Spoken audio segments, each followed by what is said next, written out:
Quiero comenzar nuestro tema de hoy haciéndote una pregunta. ¿Cuál es la historia más conocida de la Biblia? ¿Cuál se te viene a la mente? Para mí, yo considero que la más conocida es David contra Goliat. Es por eso que hoy he titulado al mensaje Más allá del gigante. Goliat representa aquellas circunstancias difíciles en nuestra vida que nos afligen, que nos desgastan, que nos imparten miedo o incluso ansiedad. La batalla entre filisteos e Israel, donde aparece este gigante, se prolongó durante semanas. Como probablemente nosotros tenemos mucho tiempo con alguno de nuestros gigantes que no hemos podido derrotar.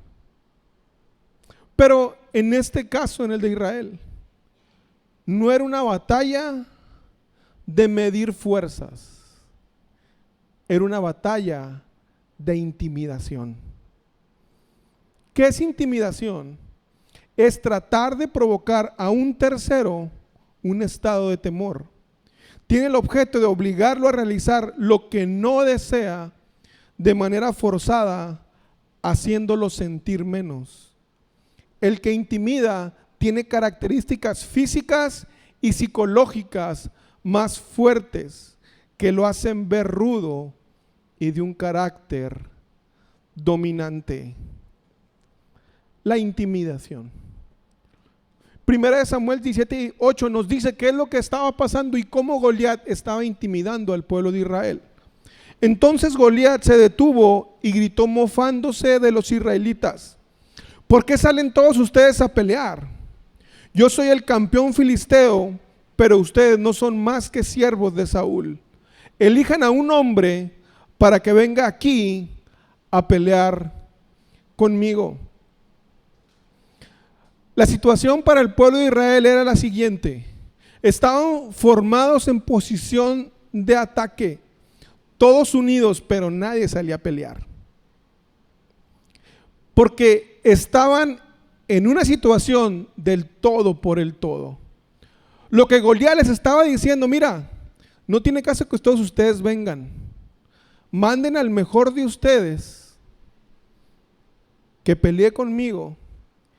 Y si él gana, ustedes ganan la guerra.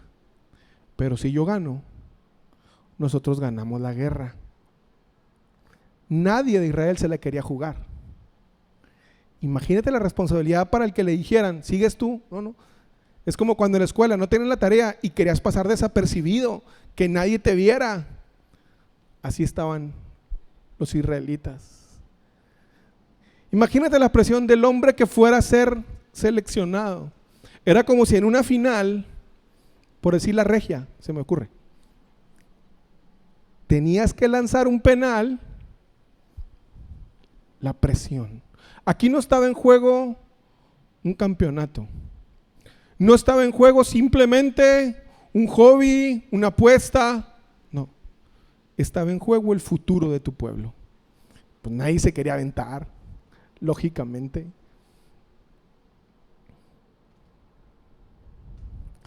Muchas veces así estamos nosotros. Aunque rodeados de gente, nos encontramos sin nadie que nos apoye, ni en quien apoyarnos, y nos vemos solos. Por eso no queremos pelear. Y así es como llegamos a estar intimidados. Goliat obviamente tenía una ventaja física sobre los israelitas. Por eso él quería llevar el terreno de la batalla a donde él era mejor. Ven y pelea conmigo donde yo tengo ventaja, donde yo sé que te puedo ganar. Hay situaciones que evidentemente nos sobrepasan, que son problemas reales, Que no es simplemente que no queramos afrontar las cosas, son problemas reales que nos pasan en la vida y que sabemos que nos sobrepasan y que no podemos afrontarlos y que nos sentimos solos e incapaces y llegan a intimidarnos. Durante 40 días nadie se animaba. Es por eso que la batalla era una batalla de intimidación. No tenía que usar las armas Goliat, simplemente llegaba, paraba y se burlaba de ellos. ¿Cuántas veces tenemos miedo de cosas que nunca van a pasar? Miedo de cosas que nada más están en nuestra mente y que nunca pasan. Pasaron los días y nadie tomaba la iniciativa de pelear hasta que llegó quien, David. David toma el reto y le gana a Goliat. 1 Samuel 17:50 nos dice: así David triunfó sobre el filisteo con una sola honda y una piedra, porque no tenía espada. Después David corrió y sacó de su vaina la espada de Goliat y la usó para matarlo y cortarle la cabeza. Fíjate, ¿has visto el meme donde le están pegando ya a un perro, a una persona que está muerta? Ya déjalo, ya está muerto. ¿Qué sentido tenía que David le cortara la cabeza a Goliat? Ya estaba muerto, ya no era peligro. David le gana con una honda. No solo se queda ahí, le quita su espada y le corta la cabeza. ¿Para qué? ¿Qué caso tenía? ¿Qué es lo que hizo David para poder ganarle al gigante?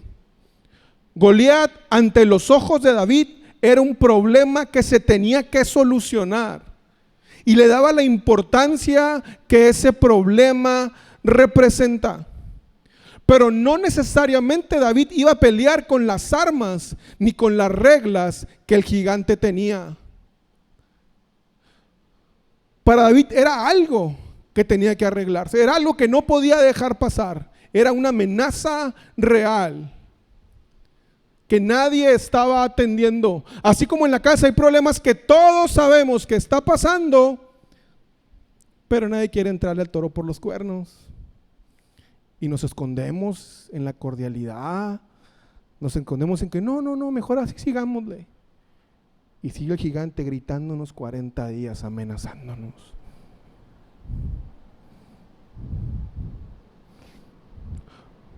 David no peleó con espada, sino con sus propias armas. Nosotros no podemos enfrentar los problemas que tenemos con las mismas tretas o trampas que usan los que no conocen a Dios. Sí nos defenderemos y pelearemos, pero bajo la ética cristiana. No dejaremos que los problemas nos intimiden y nos obligan a hacer cosas que a Dios no le agradan. El fin nunca justificará los medios. Los que dicen eso son los tiranos. Tengo problemas de depresión, ¿qué voy a hacer? Me voy a emborrachar, porque así borracho, pues no me deprimo. No peleamos con las armas del enemigo.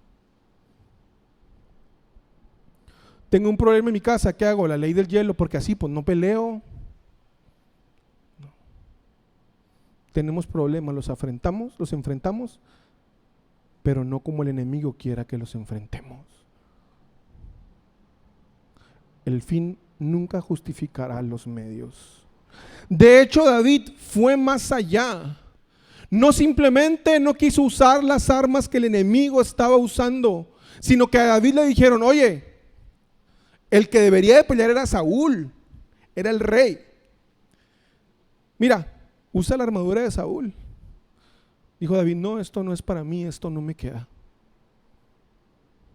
No solo no usamos las armas del enemigo, ni los métodos.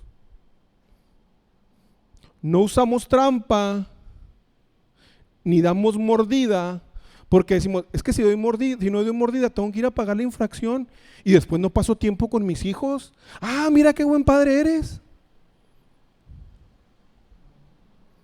No solo no hacemos lo incorrecto, sino que no usamos las habilidades, las armas, ni nos comparamos con lo que Dios le ha dado a otros.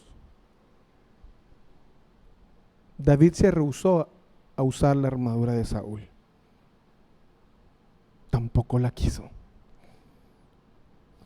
No podemos compararnos con las formas, dones o habilidades que Dios le ha dado a otros para enfrentar sus gigantes.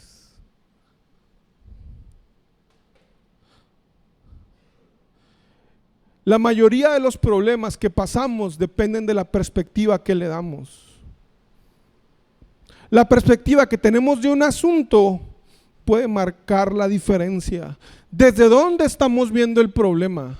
¿Desde dónde queremos solucionarlo? Eso es la perspectiva.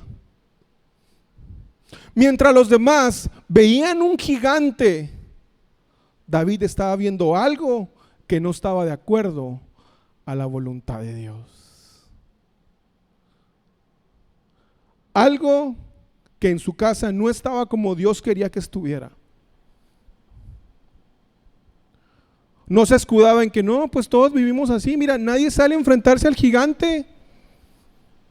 Nada pasa si yo no lo hago. No, él no veía gigante, veía algo que en su vida, en su familia, en su matrimonio no estaba de acuerdo a la voluntad de Dios. Y esa era razón suficiente para que él la solucionara. Y no le tocaba solucionarlo, era responsabilidad de Saúl el rey.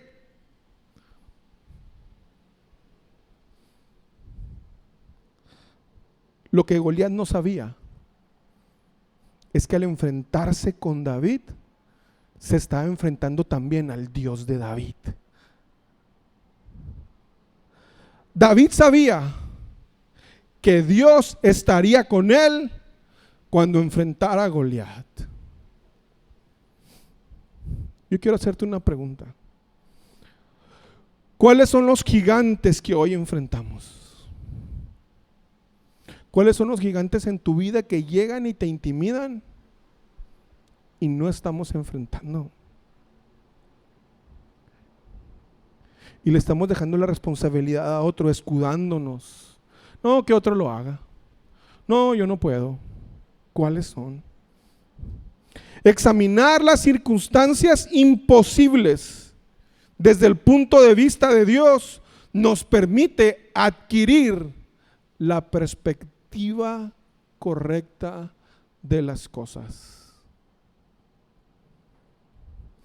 Cuando podemos ver con claridad, podemos pelear eficazmente. Como algunos saben, diciembre del año pasado mi madre falleció.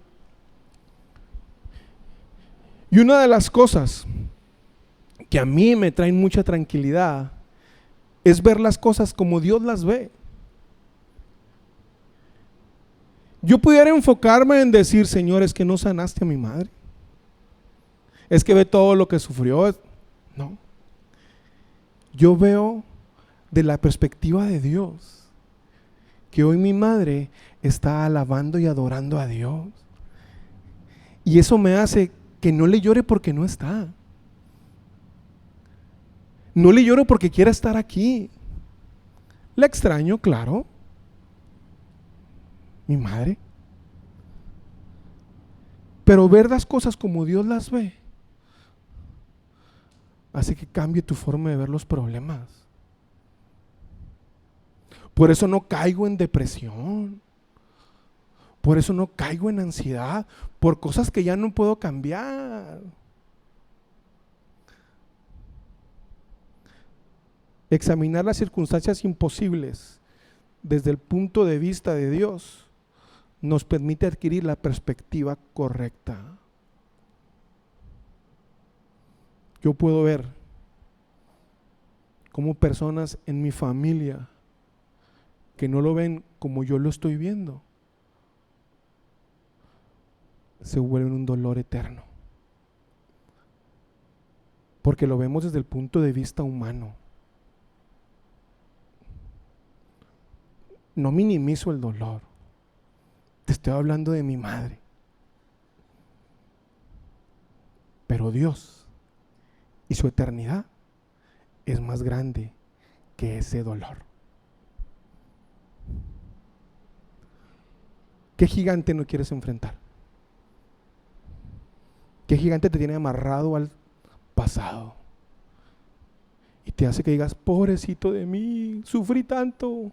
Y luego, ¿te hacemos un libro en la Biblia como Job o cómo le hacemos?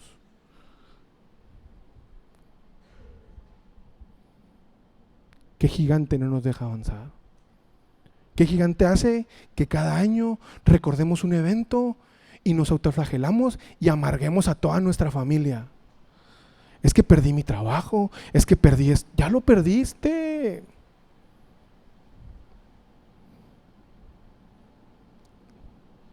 ¿Qué gigante no estamos enfrentando? ¿Qué problema no nos hace ver las cosas eficazmente? Continuemos en la historia, 2 Samuel 5, del 1 al 3. Después de que David mató a su gigante, continúa. Luego todas las tribus de Israel fueron a David en Hebrón y le dijeron: somos de la misma sangre. En el pasado, cuando Saúl era nuestro rey, en realidad era usted quien dirigía las fuerzas de Israel. Y el Señor le dijo: tú serás el pastor de mi pueblo Israel, tú serás el líder de Israel. De modo que allí en Hebrón el rey David hizo un pacto ante el Señor con todos los ancianos de Israel y lo ungieron rey de Israel. David, cuando venció a su gigante, lo que se le dio después fue autoridad y gobierno.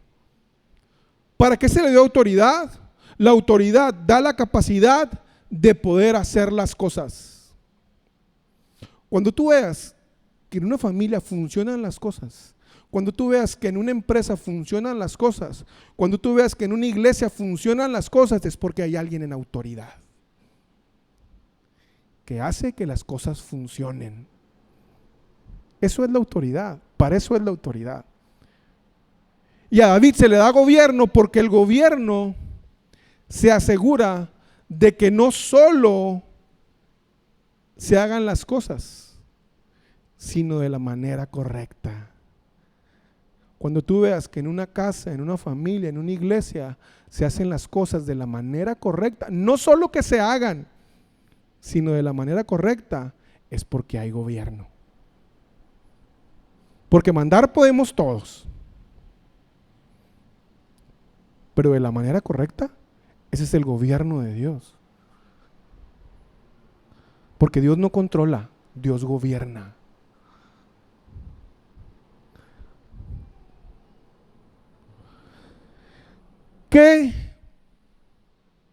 ¿Para qué se le dio autoridad y gobierno a David?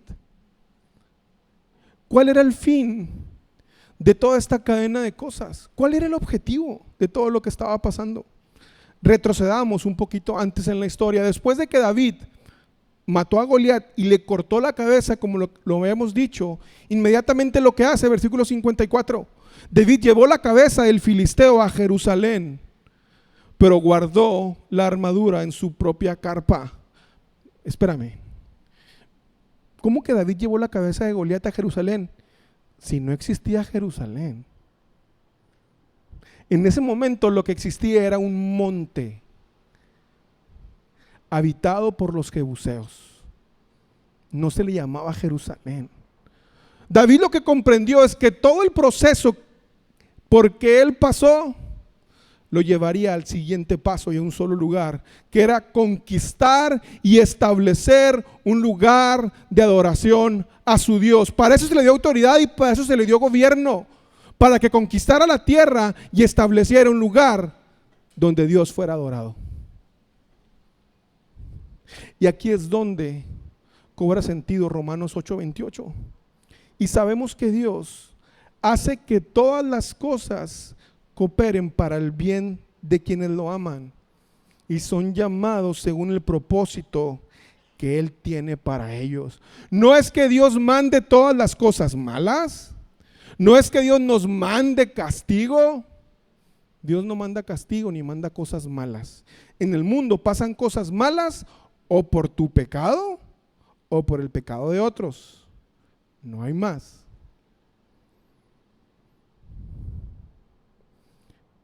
Dios no manda cosas malas, pero su gracia infinita pueden hacer que todas las cosas sean utilizadas para un bien mayor. El gigante que David enfrentó, Dios no lo levantó, pero hizo que fuera usado para que conquistara y estableciera un lugar de adoración.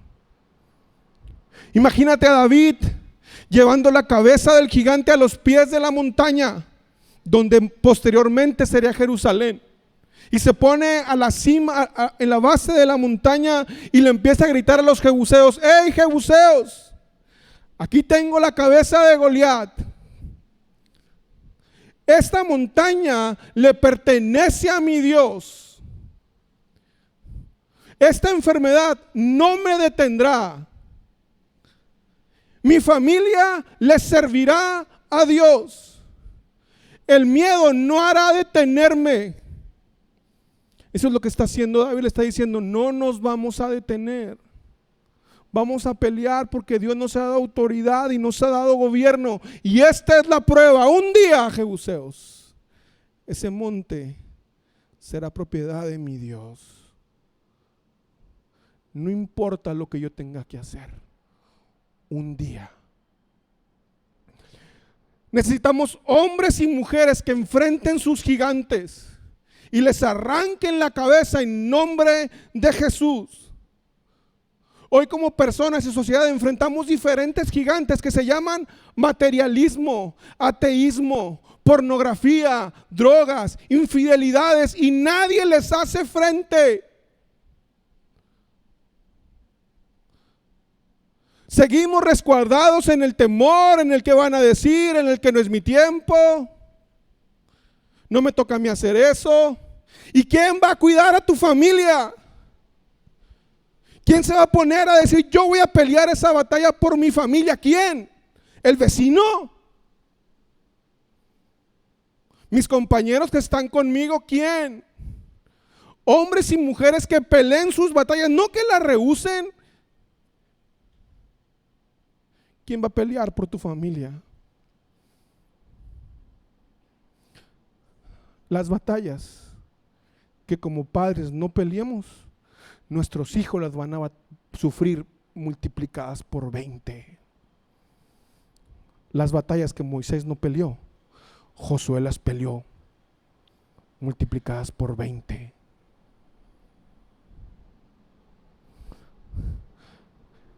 El primer acto de gobierno de David fue cumplir la promesa que les había dicho. Fue conquistar Jerusalén. Años después, ya cuando David fue coronado rey de Israel, su primer acto de gobierno fue segundo de Samuel 5, de 6 al 8.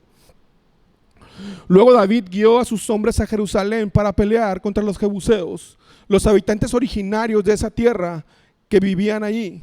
Los jebuseos se mofaban de David: jamás entrarás aquí, tu familia nunca va a cambiar, tu matrimonio nunca se va a restablecer, tu hijo nunca, ese hábito que tienes nunca lo vas a cambiar. Así le gritaban. Hasta los ciegos y los cojos pueden impedir que ingreses, pues los jebuseos pensaban que estaban a salvo. Pero David tomó la fortaleza de Sión, a la que ahora se llaman ciudad de David. El día del ataque, David le dijo a sus tropas: odio a esos jebuseos, cojos y ciegos. Todo el que ataque la ciudad, que haga su entrada por el túnel de agua. De nuevo, otra vez, David enfrentando otro gigante. ¿Y qué hizo? Agarró más resorteras, agarró más piedritas y se empezó a tirarle. ¿Verdad que no hizo eso? ¿Verdad que no enfrentó a ese gigante como lo había enfrentado antes? Porque cada gigante tiene su propia estrategia. Cada gigante se le ataca de forma diferente. La estrategia ya no era una onda y una resortera para derrotar a un gigante. Ahora el gigante es una ciudad entera. Y para poder conquistarla había que subir por las aguas negras, por el drenaje. Me resulta muy curioso que los jebuseos se mofaban de frente y le decían no puedes entrar, pero descuidaban el drenaje. Sí, eran los que decimos, mira, yo soy muy cristiano y muchos, véanme, pero ¿qué hábitos no has cambiado? ¿Qué hábitos sigues escondiendo? Cambia el enemigo, cambia la temporada, cambia la estrategia y no podemos usar lo que funcionó ayer. Lo que no cambia es Dios que está con nosotros y es su voluntad que Goliat caiga y que la montaña también sea conquistada. Ahora que hemos madurado y hemos vencido a nuestros gigantes, el siguiente paso es derrotar y conquistar la montaña para que otros también sepan cómo vencer gigantes. La montaña no representa no un enemigo, sino un lugar de permanencia y de adoración a Dios. El siguiente paso es decir, yo voy a conquistar eso, porque aquí mi familia va a adorar a Dios. Yo voy a cambiar este hábito que huele feo, que nadie quiere hablar de eso. Yo lo voy a conquistar. Ya no es hacerme el fuerte y hacerle pelea a un gigante frente a frente. Ahora es una introspección y sí pasar por esas aguas negras. Los problemas que en mi casa nadie quiere tocar. Eso que huele feo. Tienes que ir ahí y reconocerlo. Tienes que ir ahí y reconocer qué es lo que no has querido cambiar. Sí, es un camino maloliente, oscuro, que requiere mucha humildad, que requiere planeación y que requiere perseverancia. Son esos hábitos que hacen que olamos feo y que no queremos cambiar. Sí, como los jebuseos de frente somos muy gritones, pero donde nadie nos ve, no nos cuidamos.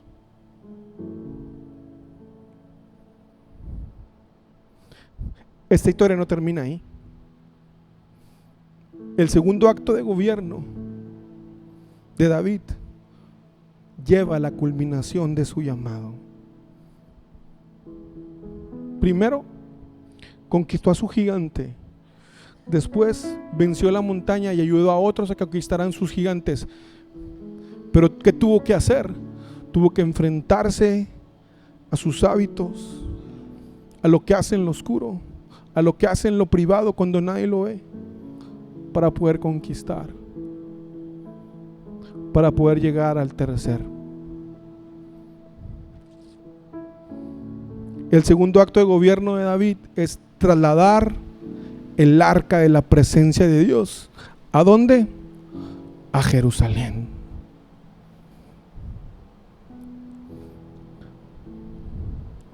Segunda Samuel 6:1 dice: entonces David volvió a reunir a las tropas más selectas de Israel, un total de 30,000, y las llevó a Bala de Judá para traer de regreso el arca de Dios, que lleva el nombre del Señor de los ejércitos celestiales, quien está entronizado entre los querubines. Ahora la tarea no es pelear con tus armas. Ya reconociste cuáles son esos hábitos que no quieres cambiar, los temas que no quieres tocar. Ahora, llevar la presencia de Dios requiere otras cosas, otras habilidades y otra sabiduría. ¿Cuáles son? Versículo 6. Cuando llegaron a la era de Nacón, Usa extendió su mano al arca de Dios y la sostuvo, porque los bueyes tropezaban, y el furor de Jehová se encendió contra Usa, y le hirió allí Dios por aquella temeridad, y cayó allí muerto junto al arca de Dios.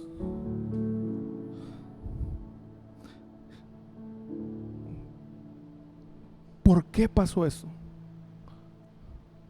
Dios decide que el arca se mueva a Jerusalén, David obedece, y en el camino el arca se va a caer y Usa le mete la mano y cae muerto. Y la Biblia lo llama como una temeridad. ¿Por qué pasa eso? Y después de eso, de modo que David no quiso traer el arca para sí. Dijo David, no, algo no está pasando bien. Es cuando todo va bien, derrotamos al gigante, conquistamos la montaña, establecemos un lugar donde le vamos a adorar a Dios, donde lo vamos a servir, donde vamos a estar ahí, y de pronto pasa algo inesperado. Eso es lo que le estaba pasando a David. Es cuando toda nuestra vida va bien y venimos y adoramos y no, muy padre, y Dios, fíjate que oro y hay lugar de estacionamiento donde voy, hasta que un día Dios no responde como tú esperas que responda.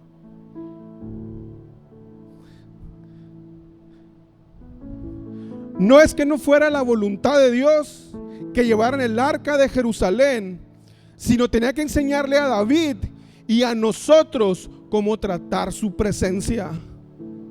Ya cuando Dios te empieza a enseñar cómo quiere que le adores, cómo quiere que sea tu compromiso con la iglesia, con tu familia y con los demás, es cuando ya no nos gusta.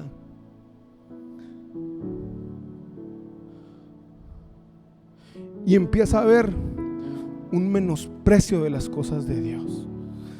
Es un domingo en la iglesia más. Es otra reunión. Y menospreciamos la presencia de Dios. No la tratamos con respeto como Usa y caemos. Usa creía que tenía el permiso de poder acercarse sin haber checado antes cómo estaba su actitud. No, yo puedo venir como a mí me dé mi gana. Y Dios, y si quieres, yo vengo a servir y llego a la hora que a mí me dé mi gana, porque aquí estoy.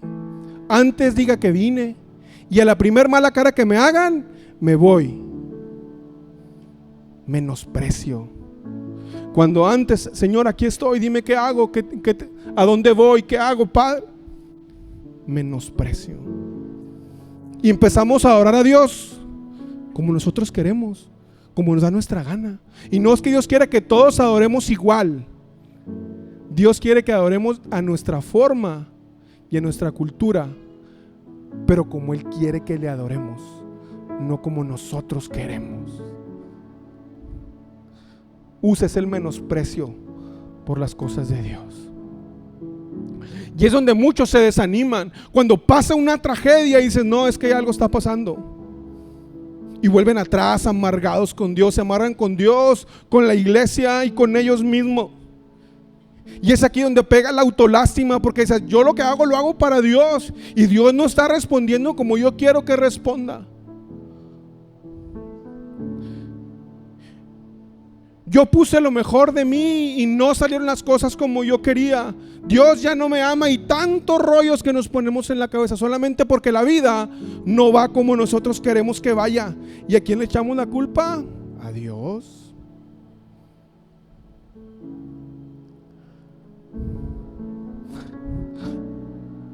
Esta misma situación le pasó a Juan el Bautista.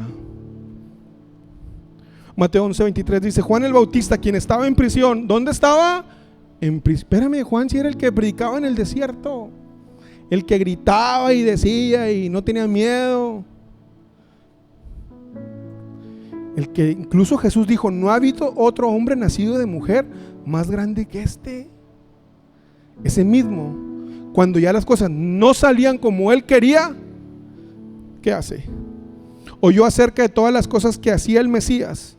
Entonces envió a sus discípulos para que le preguntaran a Jesús: ¿eres tú el Mesías a quien hemos esperado, o debemos seguir buscando a otro? Wow. Juan, ¿cómo que no sabes quién es el Mesías? Si tú mismo dijiste que no eras digno de amarrar su calzado, tú mismo lo bautizaste. Juanito, nos haces quedar mal. ¿No lees tu Biblia? O sea, ahora ya Dios no es Dios. Ya no responde como yo quiero. Vienen problemas a mi vida y ya no es Dios. Y dudamos. Cuando nos bendecía y sentíamos su presencia y todo va bien, si era Dios. Cuando no, ya no es. No hay adversidad más peligrosa que la que enfrentamos cuando dudamos de quién es Dios y lo que ha hecho en nuestras vidas. Nosotros como iglesia pasamos una situación similar con Expansión. Vimos la necesidad, creímos que era Dios, pero no se dio.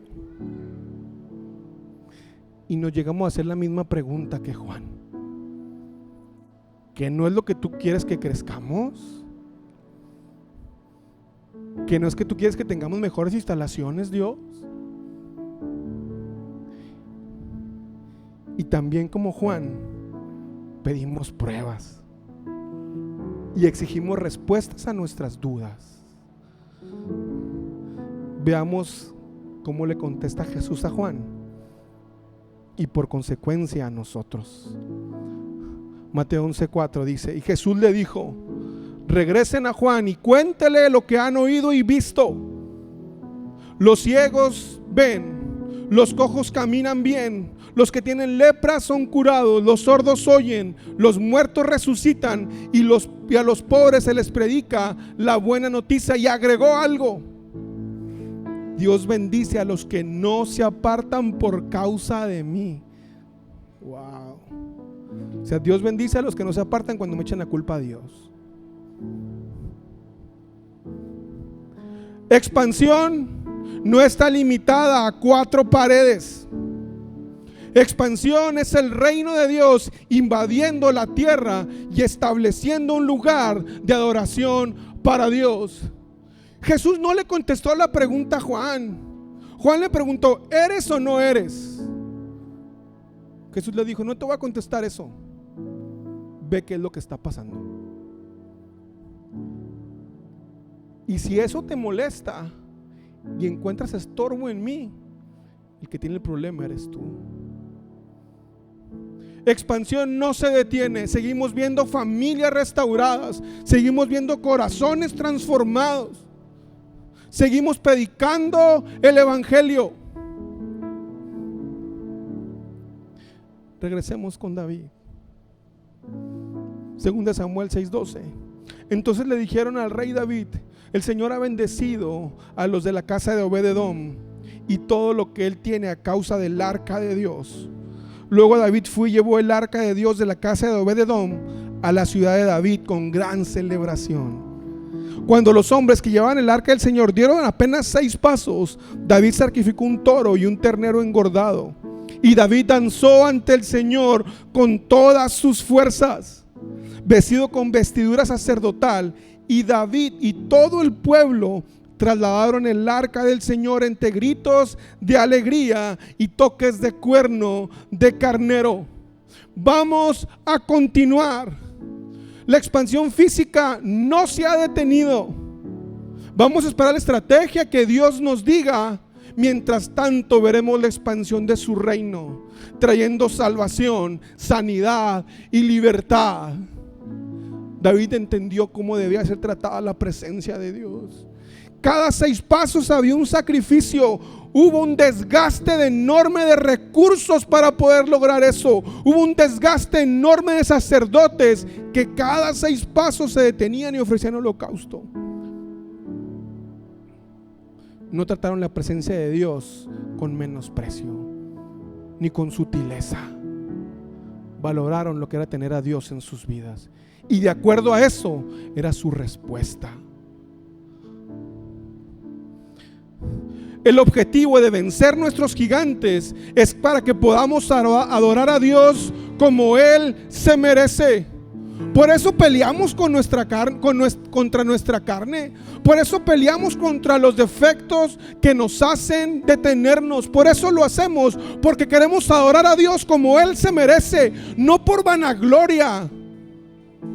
Porque no se trata de mí, se trata que yo quiero adorar a Dios como Él se merece, como Él dice. Por eso peleamos por nuestros familiares que no lo conocen, para que ellos también lo adoren como Él se merece. Reconozcamos cuáles son nuestros gigantes para así poder vencerlos. Mientras no reconozcamos en qué estamos mal, nunca lo vamos a vencer. Nunca.